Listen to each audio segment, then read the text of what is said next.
दोस्तों नमस्कार, मेरा नाम प्रशांत है और आप देखना शुरू कर चुके हैं भारत एक सोच। 20 तारीख को उत्तर प्रदेश की 9 विधानसभा सीटों पर उपचुनाव हुआ। ये उपचुनाव क्यों हुआ, मुझे लगता है कि ये बताने की जरूरत नहीं है, आप सभी को पता है। 8 सीटों पर जो विधायक थे वो सांसद बने, इसलिए वहां पर चुनाव हुआ और एक सीट पर, कानपुर की सीसामऊ सीट पर, हाजी इरफान सोलंकी को अयोग्य घोषित करार दिया गया। इसके बाद यहाँ पर उपचुनाव हुआ।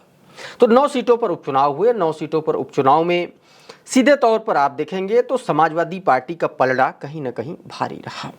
अंदर की खबर यह है, भाजपा के अंदर की खबर मैं आपको बताने जा रहा हूं कि कौन कौन सी सीटों से भारतीय जनता पार्टी ने भीतरघात को लेकर के इनपुट्स मंगवाए हैं। यानी कि 9 में से वो कौन कौन सी सीटें हैं जहां पर भारतीय जनता पार्टी के लोग और उसके सहयोगी दलों के लोगों ने ही भारतीय जनता पार्टी के लिए मुश्किल खड़ी कर दी है, टेंशन बढ़ा दी है। ये मैं आपको बताऊंगा, लेकिन उससे पहले एक और बहुत महत्वपूर्ण जानकारी दे दूं। फर्जी मतदान, बूथ कैप्चरिंग और तमाम सारी जो चुनाव आयोग में शिकायतें की गई उनको लेकर के।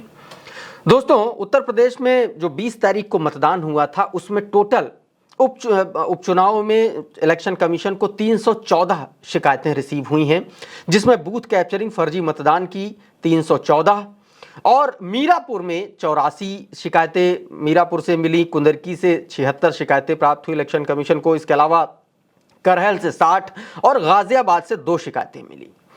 तो कुल मिलाकर के ये जो शिकायतें, इसमें सबसे ज़्यादा शिकायतें समाजवादी पार्टी की तरफ से की गई हैं, जिसमें Karhal seat, Kundarki seat, Katehari seat, तमाम सारी ऐसी सीटें हैं जहां पर उस दिन भी और तमाम सारे वीडियोस देखने को मिले।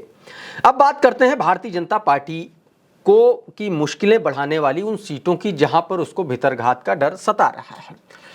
दोस्तों, अंदर की खबर यह है कि भारतीय जनता पार्टी ने कुंदरकी, कटहरी, मझवा और फूलपुर 4 सीटें ऐसी हैं जहां भारतीय जनता पार्टी को सबसे ज्यादा टेंशन है।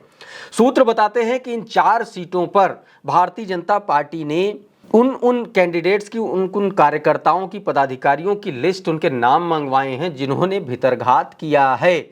यानी कि यह समझने की कोशिश भी कर रही है भारतीय जनता पार्टी कि क्या ये भीतरघात, इन सीटों पर जो भीतरघात हुआ है वो पार्टी को कितना नुकसान पहुंचाएगा, पहला। और दूसरा, ये भी समझने की कोशिश कर रही है भारतीय जनता पार्टी कि ये भीतरघात किन कारणों से हुआ और कौन कौन वो लोग हैं जिन्होंने किया भीतरघात। ये सारी बातें भारतीय जनता पार्टी चिन्हित करने की कोशिश कर रही है। दोस्तों, मैं आपको बता दूं, ये जो सीटें हैं इनमें तमाम सारी ऐसे सीटें थी जहां पर कई सीटों पर तो 40-40 दावेदार थे और ऐसे दावेदार थे जिसमें पूर्व विधायक, पूर्व सांसद, प्रदेश स्तर के बड़े नेता, उनके करीबी मौजूद थे।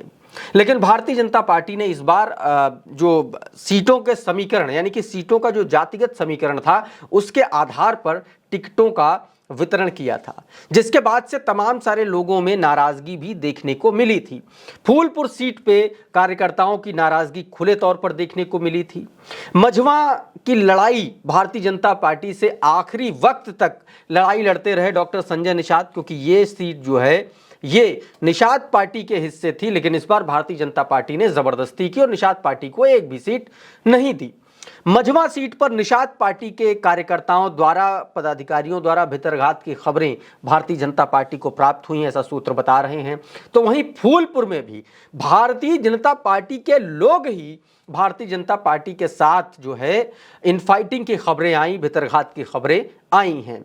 इसके अलावा साथियों, कुंदरकी सीट है, वहां से भी कुछ ऐसी खबरें आई हैं जहां पर भारतीय जनता पार्टी के ही लोगों ने, भारतीय जनता पार्टी के बड़े करीबी मुस्लिम नेताओं ने वहां पर ठाकुर जो राम सिंह हैं, उनको, भारतीय जनता पार्टी के जो प्रत्याशी हैं उनके खिलाफ काम किया गया भारतीय जनता पार्टी के प्रत्याशियों, उनके पदाधिकारियों के द्वारा।